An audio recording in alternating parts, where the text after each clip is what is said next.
Hello, and welcome to the Potential State. My name is Dr. Assael Romanelli, and today I'm going to talk to you about perfectionism, control, and self-blocking. In the wonderful workbook/book called The Artist's Way by Julia Cameron, she talks about perfectionism being a block. It's a way that we prevent ourselves from working and from producing because we keep rewriting, re-editing, rethinking about, rescheduling whatever project we're working on. So she writes there, she says, keep creating. And she said, if I remember correctly, there's a note on next to her laptop, or there was, it said, God, you take care of the quality, I'll take care of the quantity. And just to create more and more and keep creating, keep writing, keep drawing, keep acting. And for a while there, I liked the idea. And something happened a few weeks ago when I was supervising a therapist in my clinic. And he was telling me about this case. And he's telling me about this case, and it's a very complicated case, a lot of kids and the parents and the history of the parents, and I kept wanting to interject and to brainstorm, what are we going to do about this case? And thoughts, and he kept saying, wait, there's more, wait, there's more, wait, there's more. I just want to add a little bit more, a few more details. And after a while I realized, and I said, listen, we're not moving up, we're not taking off, we're not collaborative, we're not playing.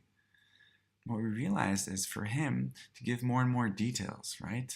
To have the story perfect, so I have all the information, all the details is crucial for him, but actually the price he's paying is that he's keeping us very concrete. There's no place right now to take off and to start playing because wait, there's more details. And this aspiration to give all the details is actually a very clever way, or an unconscious way, to maintain control of the situation, to maintain control of the content. By him insisting that there's more and more details, he's basically postponing my interaction with him. He's postponing my interjection into his experience. He's actually preventing me from accepting influence by stalling. And when we were talking, we suddenly realized this is his way of preventing play. This is his way of staying concrete and actually losing out on creating a potential state, which is the concept we've been speaking about in the past. And then I realized that I connected this to this concept called blocking. So in theater improvisation, the first cardinal rule is yes and, right? Accept an offer, a bid, or anything that somebody does on stage. Saying something, looking at you, offering you something. So accepting an offer is saying yes to it. But blocking is an interesting concept because Keith Johnson writes in his book Improv that blocking, there's three types of blocking. And blocking is a form of aggression, actually. So there's three ways to block. I can block by not listening even to the offer that someone's telling me on stage. The second blocking, which is more obvious, is negating my partner's reality. So if, for instance, somebody will say to me, hey, grandma, thanks for coming to my birthday party. And I come and say, I'm not your grandma. I'm your sister. Aren't you confused? So I basically negated their reality. In life we say no, or the more sophisticated will say yes, but do you like this shirt? I do, but I would never get it. So the but kind of negates it and blocks that, negates the reality of my partner.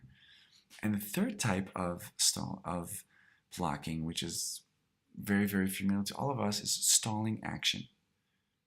So what that means is if I'm in a scene and I'm saying, hey, let's rob a bank, and my scene partner says, wait, I don't have a gun. And then I give him the gun. Wait, I don't have bullets. I give him bullets. Wait, but I don't have, etc. What he or she is actually doing, they're stalling. And by stalling the action, they're preventing us to move forward. They're preventing us from creating, from playing, from moving ahead. So what I realized, going back to that supervision session, is this therapist was blocking me. But more, he was blocking himself. He was so wanted to control his story and his narrative that he didn't let me in. And he ended up being alone, right? So these people, us, when we insist on being controlled, when we insist on being right, giving all the details, and only then will be open, we're actually missing out on play. And I want to give an example. That same week, I went to my own supervision, to my supervisor, Eitan, and I described a case that I was working on. And lo and behold, he kept interjecting. I was giving him the flow of the session. He kept coming in, kept butting in. And I didn't stop him, but I was like, every time he did that, I was like, wait, let me finish. And I was reflecting that here I am doing exactly the same thing, right? I'm refusing to accept influence from Eitan because I want to kind of deliver the complete narrative that I have in my mind, right? And if I'm insisting on my complete narrative, then I'm basically all I'm leaving him is to just clap his hands and say hooray. I'm not actually open up for an interaction. I'm protecting myself. I'm protecting my narrative. So when that happened back to back, me supervising the therapist and then me doing it to my own supervisor, I realized, yes, that is an issue. And the more I'm thinking about it, there's another benefit for not waiting till everything is completely in place, till everything is described, till everything is mapped out. The other advantage is that I'm surprising my partner. I'm actually refreshing the interaction because I'm kind of cutting him off in the middle of his momentum, and then we're going a different direction. And if we're thinking about true collaboration, or true intimate relationships, or true partnership, is when we both co-create the reality. So if he's bringing in his narrative, and I'm waiting till he's done, then I don't have much to add. I'm going to have to add to whatever he already delivered. But if I cut him midway, if I dare to kind of interject and he lets me, and he accepts influence, he lets me in, then what we're going to be doing is creating a very exciting story, a very exciting project, a very exciting experience. And I want to give an example from a different client a while back. He started talking about his life being kind of shallow and minimal and very bare and very uneventful. And he was starting to describe it. Suddenly I had this image, this visual of a eulogy party where he would give a eulogy to his life up until now. Now, I could have waited till he was done talking, but this image came up for me, this visual. Carl Whitaker, family therapist, he talks about when there's a metaphor that comes to my mind or visual and it stays there, you have to consider that it's maybe from the whole field, maybe it's also the clients, but it has to be shared, or at least be considered to be shared. So there was a moment there, he was in the middle of describing it, and I said, wait, this image came up and it wouldn't go away. So I said, wait, I just had this visual of this eulogy party where you'd have a bonfire and you'd call some friends over and you would actually read your eulogy for your life up until now, for your marriage up until now. Kind of say it, describe it, lay it to rest so maybe something new can open. And this was a half-baked idea, but for me, if I would have waited till he can finish that whole monologue and told me and gone all the way into the problem-saturated narrative, as we say in narrative therapy, there would be no chance for surprises. And I needed to really believe that there would be a rupture, obviously, because I'm cutting him off, but I'm letting go. I'm also letting go of my control because I was releasing a half-cooked idea. I didn't know. I didn't think all the way about all the deep psychoanalytic meanings of giving your own eulogy at a bonfire party. Because I could have also been perfectionist and cooked that and stayed in what we call the rêverie, which is the psychotherapist's meandering his thoughts as he or she is listening to the client and listening to himself. But I think all these years of theater improv training really pushed me into a way of saying, that's coming up for now, and I'm going to go for it. I'm going to let go of control. I'm going to take a risk. Because if I would have cooked it too much, if the idea would have been rehearsed in my mind, then when I would already eventually say it to the client, it wouldn't have had that freshness, that edge, that risk. And Knollbach talks about high risk, high gain situations.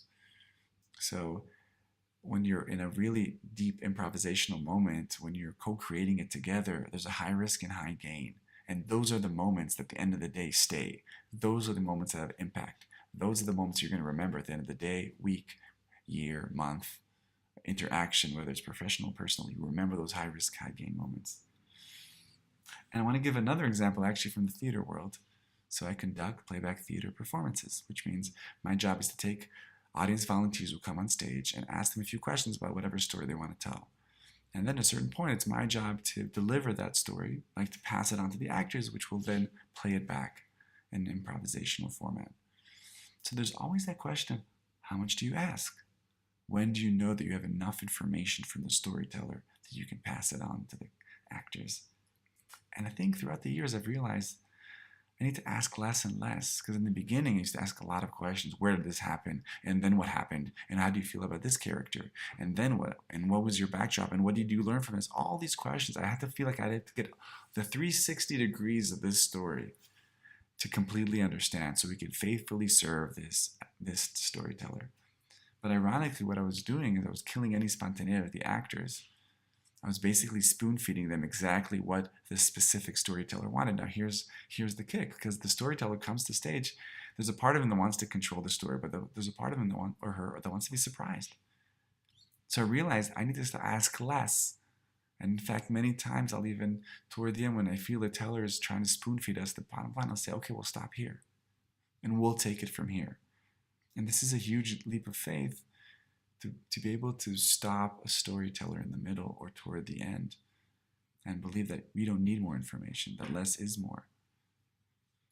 And that is a process that I've been working on. And I think the more I think about it, the more I reflect on it, the more I'm realizing that by letting go of the control and the need to know everything, I'm actually opening up mystery and adventure and curiosity and creativity.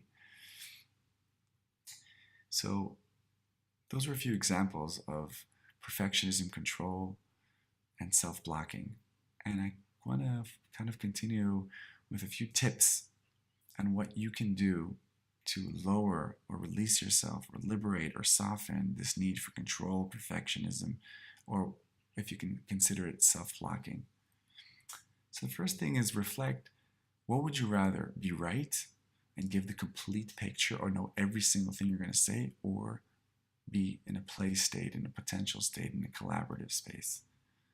Now, they're not mutually exclusive, but sometimes this complete perfection or this complete control does not enable or invite play, because there's no accepting influence, because you're delivering a complete package. There's no need for feedback except for applause.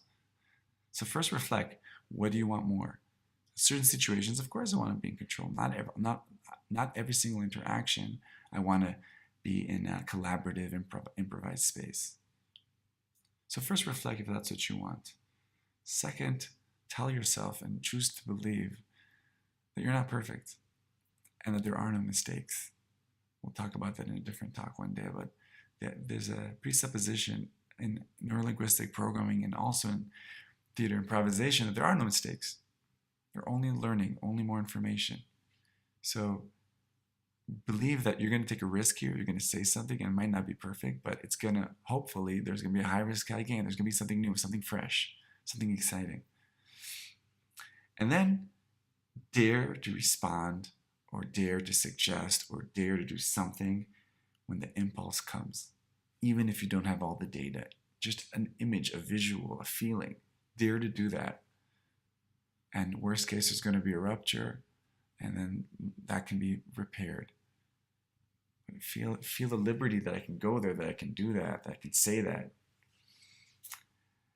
Become curious to see what's going to happen afterwards. The second you get the knack of playing and going on a, risking it by not giving all the information, by interjecting before all the data's in, you're actually going to be exciting. You're going to be sitting on the edge of your seat, creating a fresh new interaction that you don't even know about. You have no idea where it's going.